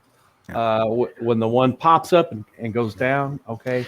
Sam has a question. Have we done the Freeman footage yet? Sam, we actually did an episode. I don't know the episode off the top of my head, but we actually did do a whole episode on the Freeman footage, and that was probably about a year or so ago. So if you just scroll through the video content on the live side of things under Squatch-D TV or on the playlist Squatch-D TV, you'll probably find it. It's been a while. It's been a while, but we did a whole thing on that one. So I chose not to do it tonight because we've done that before. The only reason why we did the High Cliff one is because of the information that came out. So, my thing with this is, like you said, you got all those other folks there with high def cams, big DSLRs. But I would have liked to hear the audio as they were moving out in the field. Why, you're putting that music over the top. Yeah. What are you getting ready to hear? What are you actually chasing out in those woods? Exactly. The possibility is it's always been footage is kind of interesting because there are all those people. Where is that footage from everybody else? Right. Somebody else had to go to the news media besides them. Why would the hide and seek world champion be out in the open? I don't think it was really out in the open. I think it was in the grass, and the grass looks fairly tall. It may have been laying down in there.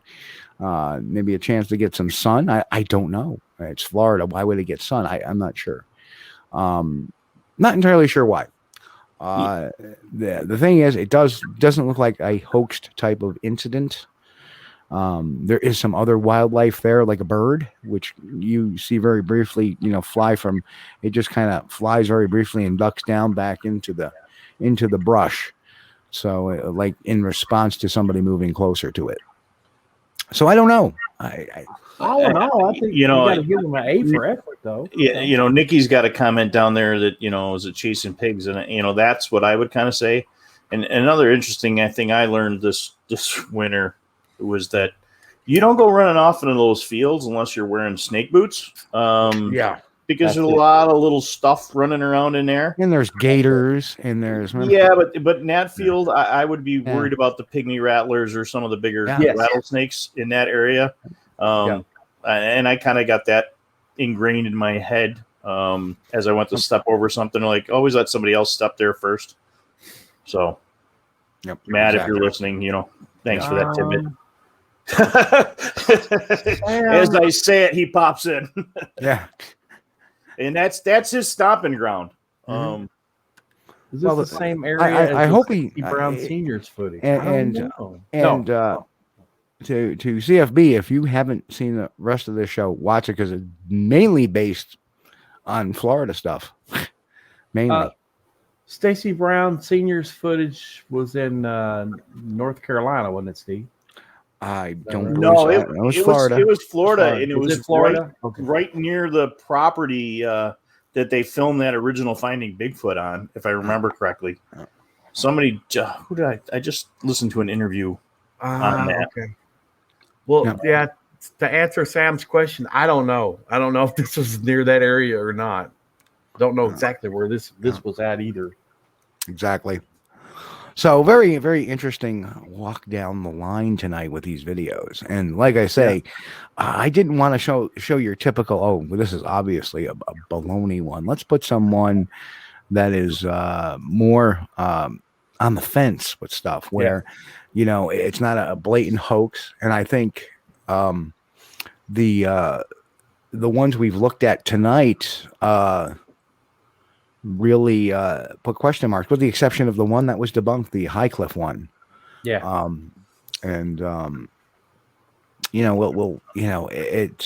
Will time tell on these videos? I doubt it at this point. What do you think? What do you think about this video that we just watched, Steve? Do you feel good about it or bad or? I feel like I want to investigate it. That's who I am. It's like, okay, I've always said, okay, I understand the limitation of cameras, and yes, there was another woman there. For that woman probably took it home and probably showing her neighbors and her relatives, but not putting it on YouTube because she doesn't want to, or on Facebook or anything like that because she doesn't want to get that stigma. Right. Remember, this is 2013 that this occurred, so it was a while ago. What I think is you have some people that had a visual sighting. Of course, all those other people pulled over because something visual was going on. Right. And by the time they got out of their car and they got their cameras ready, the thing had moved off. Right. They're not looking at the sunset. Right. Right. Yeah. They're not looking at a snow owl in a telephone pole, which I've actually driven by once. I'm like, how the hell is everybody looking at? I get out. What are y'all? Oh. There's this big white owl on a telephone pole in New York. There's good fishing down there, so I have no problem doing a road trip for that one, Steve. All right, yeah. We'll grab Matt, we'll grab Bigfoot Dave, and we'll get out there and Tim T. Yeah. But I suggest we do that in like January or February. Yeah. March. Yeah. I like March. Good stuff this season. Yeah. I don't know, man. I'll tell you what, the tall grass like that, dude, I mean, excuse me, if you were to go to Cumberland County, Kentucky and walk out into a tall grass field like that in midsummer, when you stepped out, you would probably have rattlesnakes hanging off both legs. They are really thick there. And Florida has got a lot of strange snakes too. Yeah. That are really deadly poisonous too. And that's why I have a herpetologist on my team. That's why nobody gets herpes. You guys also got that. Why, Mike, why the hell is a herpetologist study what? Reptiles? Reptiles. Thank you. Amphibians? Yeah. And amphibians. Why don't they study herpes? Why don't you call him a reptilologist? I'm not touching that one. I don't get We're not going there. He's out in the woods somewhere, probably listening, giving me a hard time right now. I know he's in the woods. I have got a pair of snake boots that I used to wear when I was going out in the summer. Those things are the most uncomfortable things you could ever put on your feet. And I say your feet, but actually they go up to your knees. And if you're going to be doing several miles, if you're going to be putting in some mileage wearing those things, you're going to regret it. But, man, there's some places I won't go into without snake boots on. Yep. Well, you got that kudzu, too. You walk through that stuff down there and forget it. You're getting lost in that stuff. Yeah. I'm sure there's more growth there since I've been there a month ago. So, God, has it been a month already? 6 weeks since I've been in Kentucky yet. So time flies. Yeah. I guess it has. Something like that. Yeah. Dang, wow. Man. Yeah, time flies. We were in Ohio 2 weeks ago. So, yeah, it's a lot longer than that. So. Yeah. And the cool thing is the Sasquatch Triangle Conference is coming back May 15th, 2021, which I'll be speaking at this one. So, and there may be another announcement coming up soon too. I wanted to add to Steve for our local, if there's any local Kentucky listeners here, we did have a confirmed black bear sighting and video on Channel 13. It's WBKO Channel 13 News. If you want to look it up online, just Google it or whatever. And they've got the video. A black bear was filmed moving across an open field, not 3 miles from my house. I'd be cautious of that sinkhole you got in there. Maybe living in there. So they are making a comeback in this area. So that's interesting to know and something to concentrate on if you're doing some Bigfooting locally. Bears are back. No, actually, that's May 15th, 2022. In Coshocton, Ohio. Coshocton, Ohio. Yeah. Which is a cool little town, I gotta say. Nice little town. I thought it was cooler than Salem, Massachusetts, actually. Yeah. Well, it's not so touristy. There's some neat little shops in there. Yeah, a lot of history. Was that the witch place? Oh, where they burnt the witches or had the witches? That's in Salem. Salem. Okay. Yeah. Oh yeah, I would like to go up there and check that area out too one of these days. Not for Bigfoot, but yeah, just for historical purposes. the witches burned, and the Bigfoots got burned and burned. Jay said he killed an 11-foot rattler on a golf course in Florida 2 years ago. I guess it was years ago. Timmy Boy asked the question, why is Bigfoot all around the world? Every corner of the earth, there is a Bigfoot sighting. Well, very simple is why is there a human around every corner of the earth to see them? They're very close to us. So do they migrate? Did they disperse similarly and at the same time as we did? That is a very good, interesting theory and not a far out theory. So that's why I think there's so many. It's why you don't see Bigfoot sightings in Hawaii, because Hawaii is a volcanic island. It wasn't connected to anything previous. So, right. But got the mini hoonie. The mini hoonie. Is that the one in Hawaii? Yeah. The mini hoonie? Okay. What, did it swim?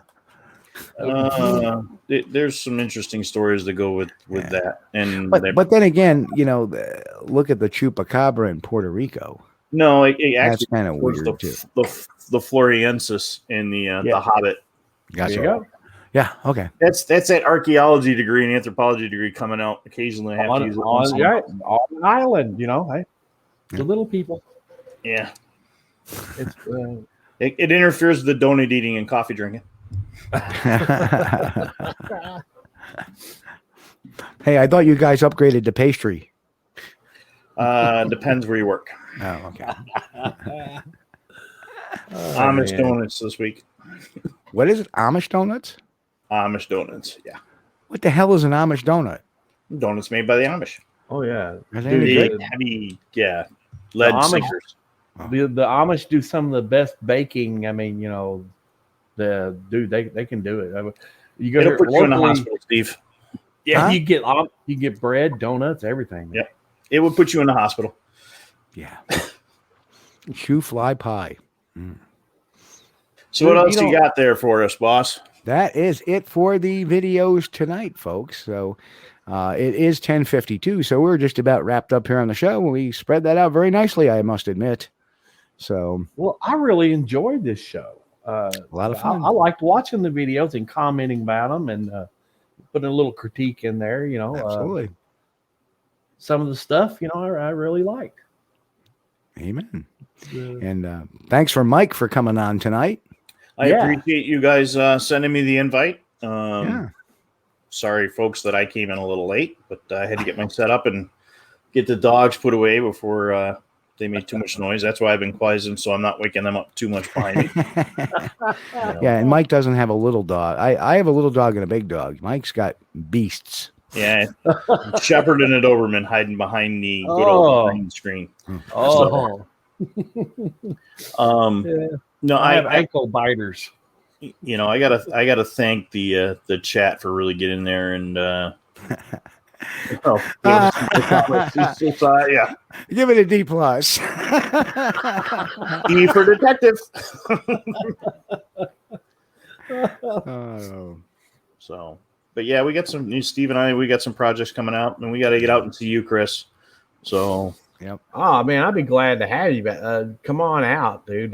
We can go out. We've got plenty of places to check around in Kentucky. Sure do.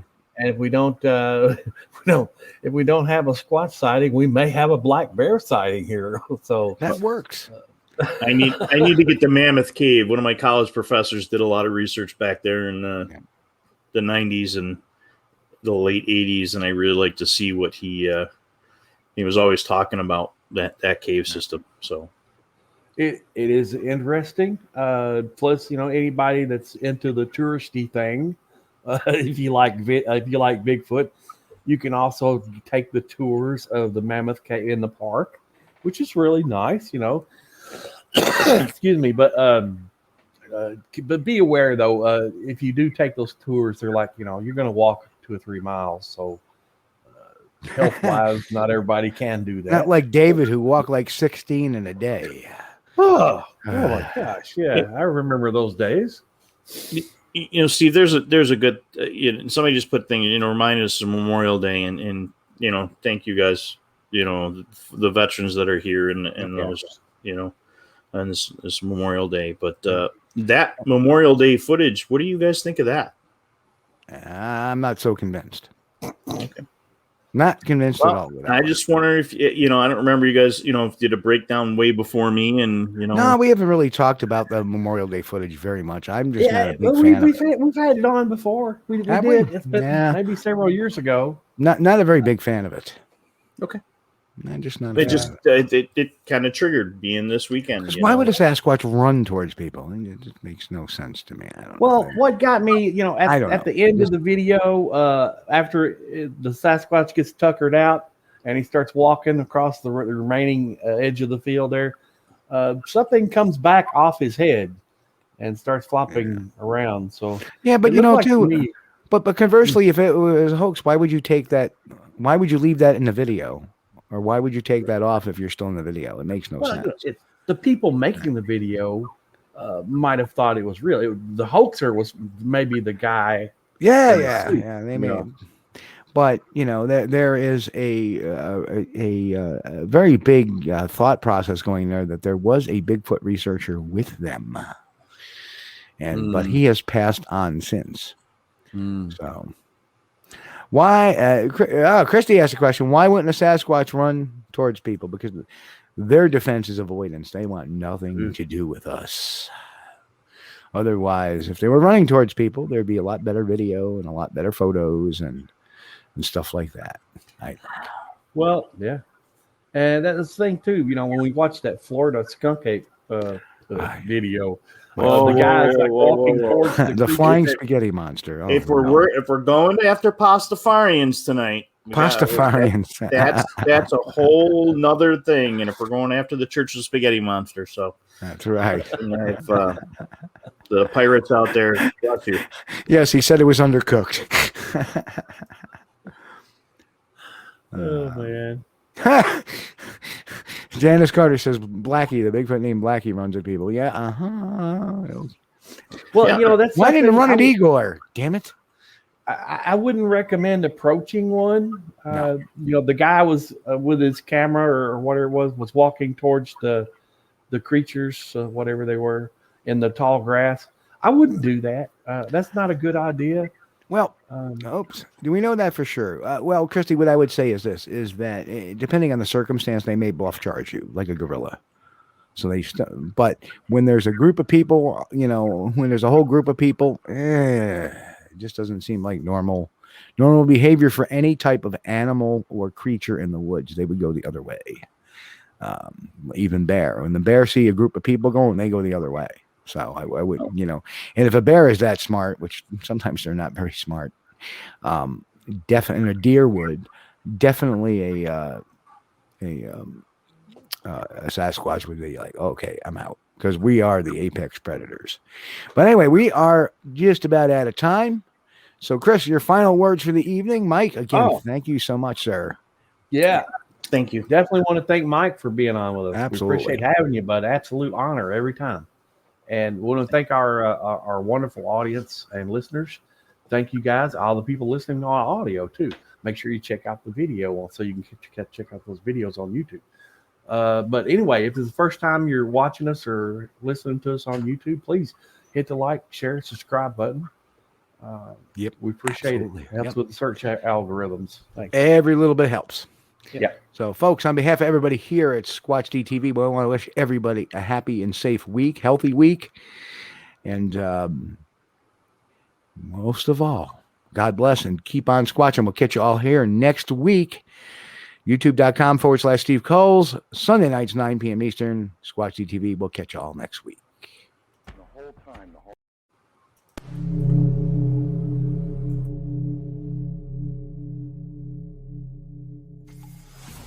Hey folks, you've been watching Squatch-D TV.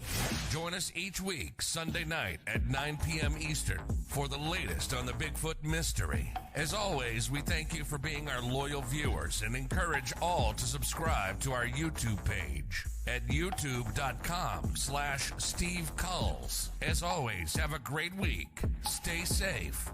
God bless. And keep on squatching.